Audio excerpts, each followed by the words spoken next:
Hey, what is going on, guys? So, Apple has already done their WWDC 2020 keynote. Of course, the event lasts all week, but the main thing people care about is that keynote because that's where they announce all the new software and maybe some hardware. But this year, we only saw software. So, I just want to recap WWDC real quickly and kind of give you my thoughts about everything that happened. So let's go ahead and jump right into it. Now, these are probably some of the biggest software updates from Apple that I've seen in a long time.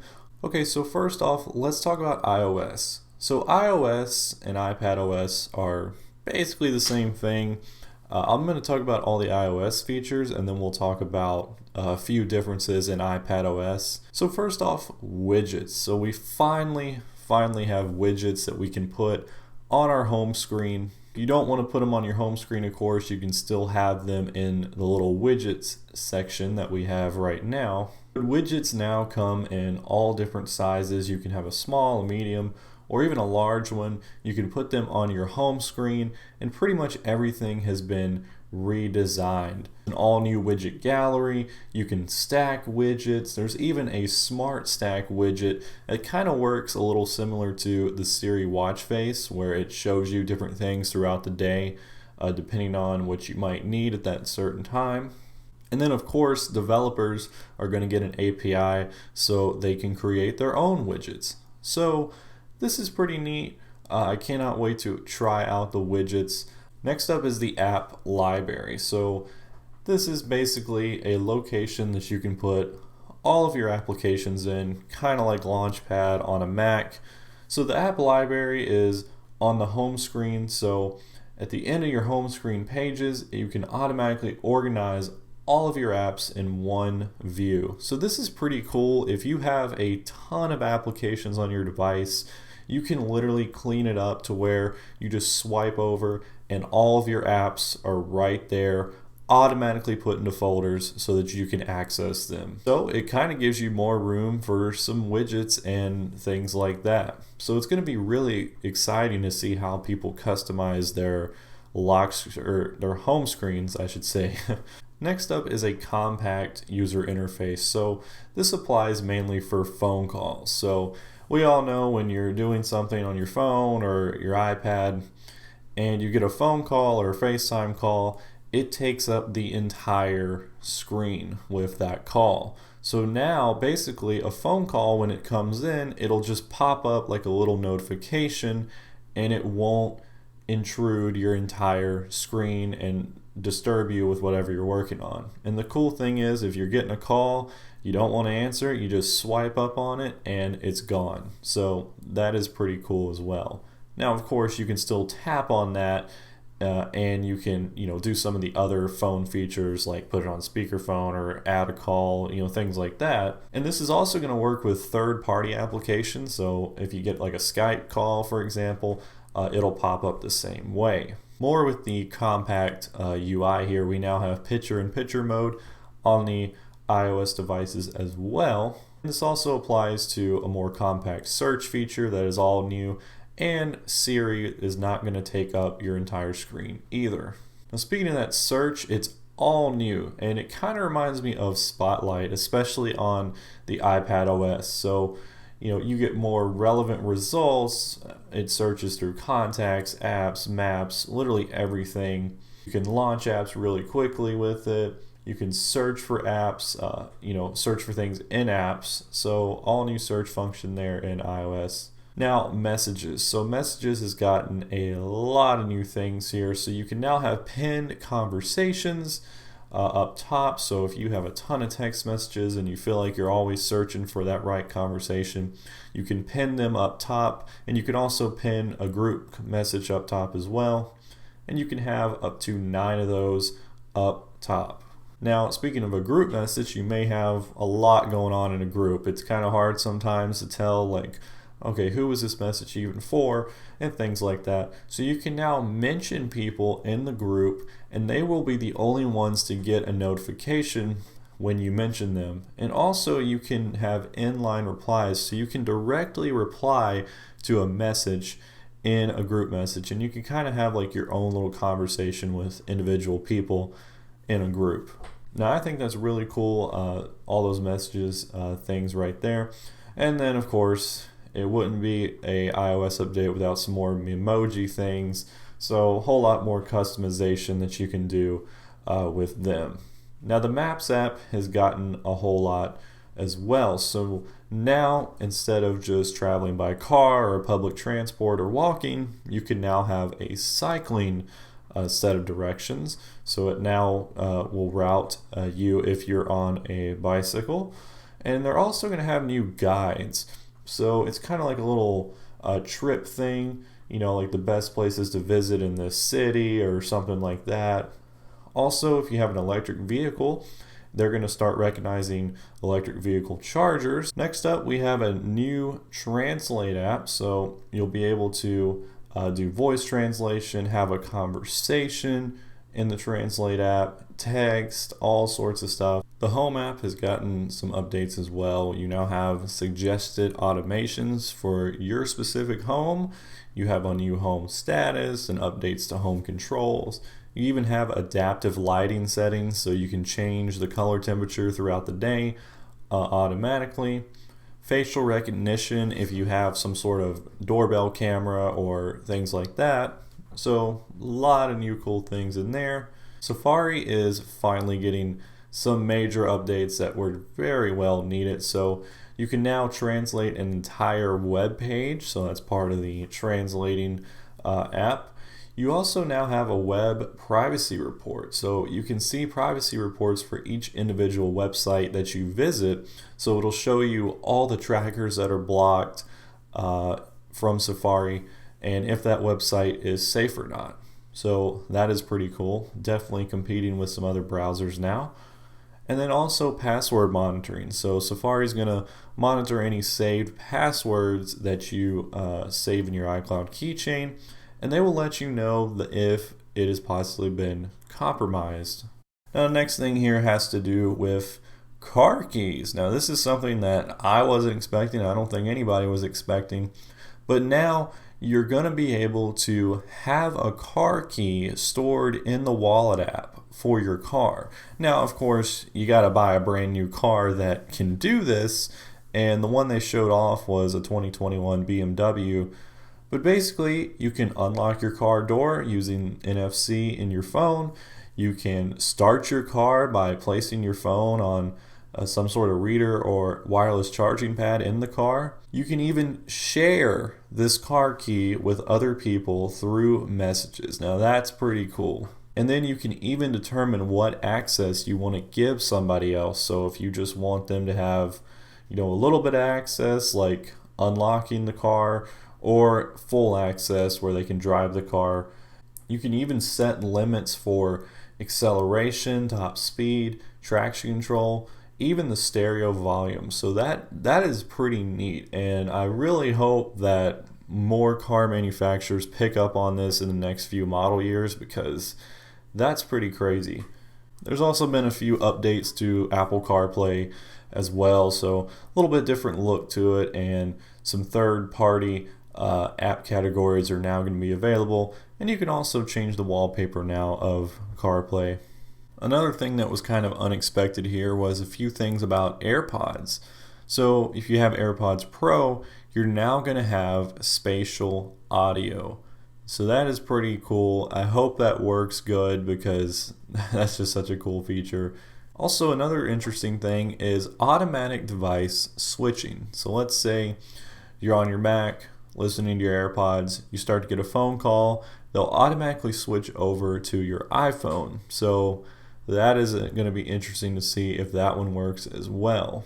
One of the final new things here are called app clips. So basically it's a small part of an app that is allowed to be discoverable at any moment. So you might show up to a restaurant and they have this little NFC tag on the counter. You can put your phone up to it and scan it and get the app. And the cool thing is you don't have to even install the app to use it, right? So they're usable in just literally a few seconds. You can even pay in there and do whatever you want, and when you're done with it, it just disappears. So it's kind of like those times where, well, I kind of need this app to do this thing, but I don't want this app forever. So it's just kind of a quick use of an app. So it's pretty neat. And these things can be launched pretty much anywhere. And they also work with Apple Pay and sign in with Apple too. This is the last thing here I'm going to talk about in iOS. So there are new app tracking controls. So Apple's all about privacy, of course, and they are now going to show in the App Store what apps collect data about you and what they collect. So if you're a little more privacy wise, then this will be a good thing for you. All right, so let's change gears a little bit and talk about iPadOS. So I'm not going to go too in-depth on this because majority of the features are literally the same as iOS, but let's talk about a few things that are different in iPadOS. First thing is the widgets. Now, widgets work mostly the same. The only difference is you cannot put them on your home screen. I don't know why Apple didn't do that, but they will still be available on the side, the left side. You can swipe over and keep them on your home screen if you want to. Next thing here is redesigned apps. So basically redesigned Apple apps. So different things like sidebars have been redesigned, which show more functionality up top in the main window. And you'll find this in things like photos, music, things like that. It's a more consistent experience, Apple says, in design throughout the iPad. Because, if you're in Mail app, you might have tap down here at the bottom to do stuff, and then there's stuff up top as well. But now everything's going to be in one place and a little more simple. Toolbars have been changed into single bars across tops of the apps. There might be new pull-down menus and things like that. So just a little bit changes there in app design. And then let's talk about the search function real quick. So this thing looks identical to Spotlight. I don't know why Apple didn't call it that. But you basically have Spotlight search on the iPad now. And you can do a search from anywhere. So if you're in any app, you just pull down and there's Spotlight. You can do it basically right there. And then a few things with Apple Pencil. So now you have a new thing called Scribble. So basically what this does is you can write pretty much anywhere you want to. So for example, if you go into any text field, so if you go into Safari and you go to the search bar, you could actually write out the website you're wanting to go to instead of typing it out. So that's pretty cool. Finally, there's just better writing with the Apple Pencil. So there's smart selection. You can drag to select. You can copy and paste the text. One cool thing is data detectors. So you could actually write out something like an email address. You could write out a website, and if you tap on it, it'll take you either to that website or that email address. So cool things there. Like I said, most things are the same in iPadOS and iOS, with just a few changes here and there. Next up here is watchOS 7. So as usual, we have a couple of new faces here and there, but we also now have the ability to share faces. So you can create your own custom face, and if you think it's the best thing in the world, you could send it over to a friend. Also, you're now going to be able to download faces from websites or even the App Store. So that's pretty cool, something that people have been requesting a whole lot. The biggest thing though here with watchOS 7 is sleep tracking. So the Apple Watch is now going to be able to track your sleep. It's even going to have a little wind down kind of thing. And it's going to be able to tell how many hours a night that you sleep. So that's pretty cool. The activity app has been changed to fitness. So that's across all iOS and everything as well. So no more activity app. It is now called the fitness app. And the Apple Watch is going to be able to detect whether or not you are washing your hands. So if it detects that, it'll start a little countdown for 20 seconds because that's how long you should be washing your hands.